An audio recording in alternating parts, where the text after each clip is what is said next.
The calendar in the game, the real-time clock and the calendar and whatnot, is something that for the GameCube game was highly focused on, at least for the US version, the US calendar and US events. What kind of approach have you taken with some of the more recent Animal Crossing games, and what's the calendar going to be like in New Leaf? Well, for Wild World, the development team decided to take more of a global approach. So the idea is that there would be kind of fictitious Animal Crossing-based events, like there would be a winter event and a spring event. For City Folk, it was a return back to the kind of GameCube era real-life calendar. Mm-hmm. And for New Leaf, it's the same approach, except with more events and also new takes on existing events. Like, what are some of the new takes on the existing events? How does it change? I guess it's partly because you're the mayor now, and that's one of the big changes. But that's part of it. But I guess one example would be April Fool's Day, which existed in the GameCube version, but now it's actually back in New Leaf in a completely different format. Basically, you have to try to unmask Blanca, who's masquerading as one of your villagers. April Fool's Day is actually, I think, one of my favorite events. It's also one of the more involved events. Mm-hmm.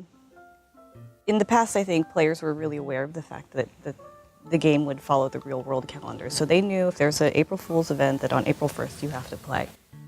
Not to give too much away, there's a build-up to that. You have to play and listen and take notes.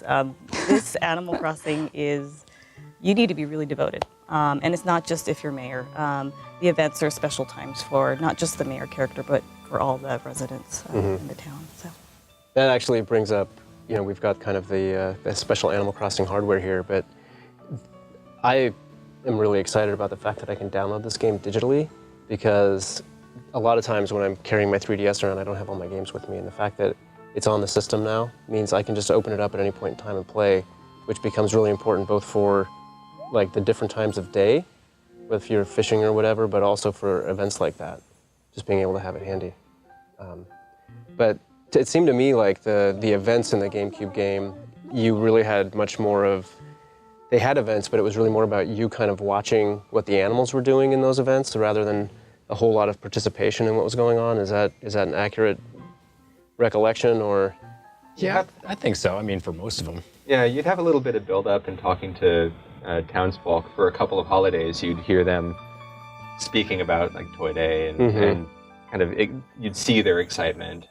You could participate in some of the events, the Harvest Festival, where you'd steal all of the silverware off of the tables, for example. Yeah. But for some of the other smaller events, it was very much like watching all of the villagers gather and watching them do the countdown for New Year's, for example. Mm-hmm. And has that changed a little bit in New Leaf, or are there more events that you're kind of more actively a participant in?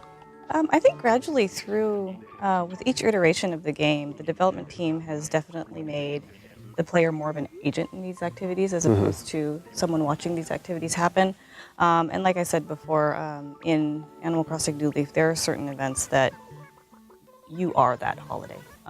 So players, without the players, if you're not there, your animal neighbors will be very disappointed. Yeah. That kind of pressure. Good pressure. Yeah.